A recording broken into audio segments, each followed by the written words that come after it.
Hi, I'm Tom. This is Mina, and this is Kitty Help Desk.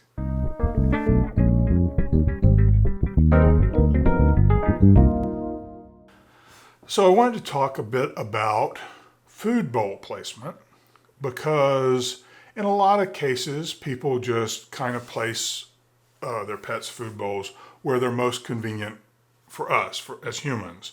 And most people don't give a lot of thought into what your cat really wants. One of the things that I'm a big advocate of is offering cats choices. If you ever want to really know what your cat likes or dislikes, offer them a choice. And if you put bowls in two different places, the bowl they go to most frequently, that's the one they prefer. That's the place they prefer, or you can try different types of bowls, things like that. But today I want to talk about where you put the bowl. A lot of people, most of us, put it somewhere in the kitchen, usually on the floor. And that's about all the thought most people put into it, you know? But the fact is that most cats really need to have the bowl placed in a very sort of particular kind of way.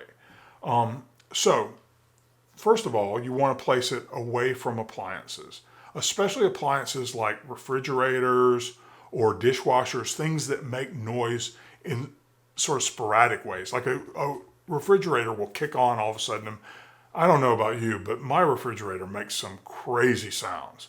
I don't know what the deal is, but it's a fairly recent model. I think it's less than 5 years old. And it makes crazy popping, whizzing, pop, pop, pop, kind of weird popcorn sounds sometimes. And the cats are a little bit wary of it because those sounds aren't consistent. Like if sounds are happening consistently, then the cat will become desensitized to it and they'll stop noticing it so much. But if it's different sounds each time and it turns on and turns off and all those kinds of things, that can sometimes surprise a sensitive cat like Mina here. And it can make her feel a little bit on edge because when a cat is approaching a meal, when they're at their food dish, they're usually a little bit wary of their surroundings because that's one of the times when they're at their most vulnerable. Anytime they're peeing or pooping or eating a meal, then those are times when all of their senses aren't engaged in being alert and aware of their surroundings. And those are the times when they are going to want to feel the most secure. So we kind of just need to bend over backwards to make sure that where we put their bowl feels safe and secure to them. So again, away from appliances, and we want to put it out of a main thoroughfare. You know, we don't want people, children, other pets running around behind them, you know, while they're trying to eat. If the bowl is, we usually kind of put it up against a wall, right? Or in a corner or something. And if you're eating it and people are wandering around behind you, that doesn't feel great. Now, some cats, let's just make this clear. Some cats, none of this is going to matter. For Lucy, I believe I could put her bowl on a train engine that was cranking up and getting started or roaring with a whistle, and she would probably still eat her food out of that bowl because she is so food motivated that it doesn't matter. It does to a degree. That's a bit of an exaggeration. If I made a loud sound around her while she was eating, she would certainly run away from her bowl. But she's not like Mina here. Mina really likes everything to be very calm and quiet, or she won't actually eat.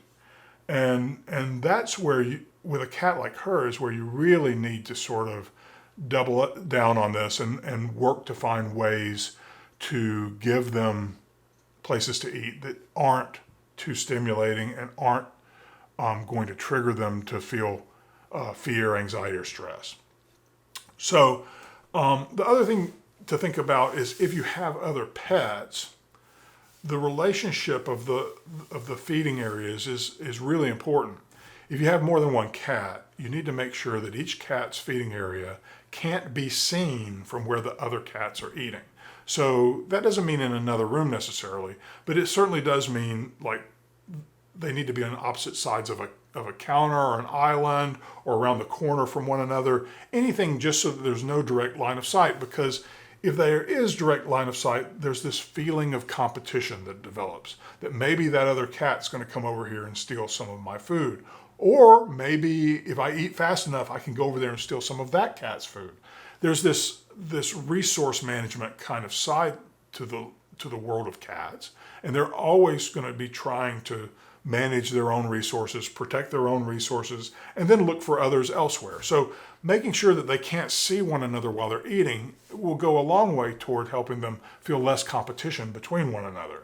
The other thing is other animals in the house, like dogs. You want to make sure that the food bowls aren't directly where a dog can get to them, and that may mean elevating them, putting them up on a counter where the cats can get to them, but the dog can't.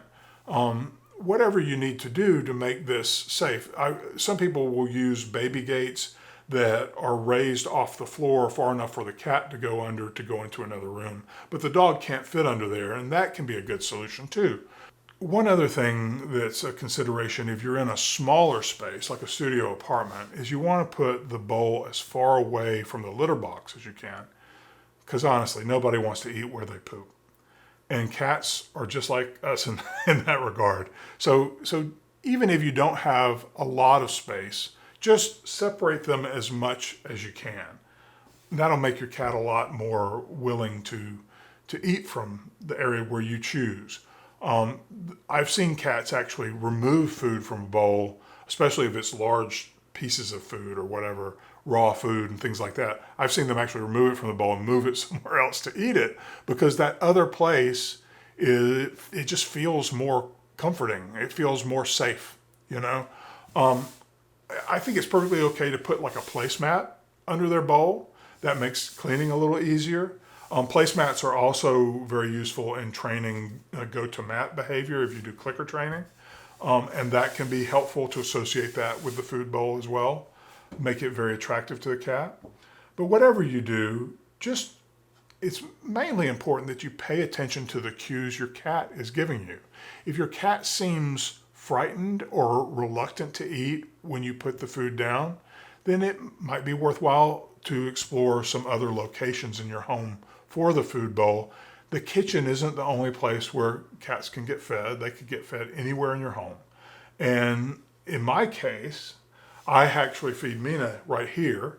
Usually while I'm working at this computer, it's just easier because Lucy tends to eat everything in sight. And so I put Mina's food up on a shelf, and Mina comes and taps me on the leg each time she wants to eat. And I just put the food on the floor. And that works for me because I work from home and I'm here, and it's easy enough for me to provide that. It also gives Mina some stimulation, sort of seeking behavior, and coming in and having to activate me, like to let me know that she's down there and she's ready to be fed. All these interactions with their food are really important. In fact, the feeding time is probably to most cats the most important part of the day. Each meal is one of the most important parts of their day. So it's really important to make that a positive experience as much as you can. And I really think that choosing the best spot for the bowl is really the first step in that. So thanks for watching. Please like and subscribe, and I'll see you next time.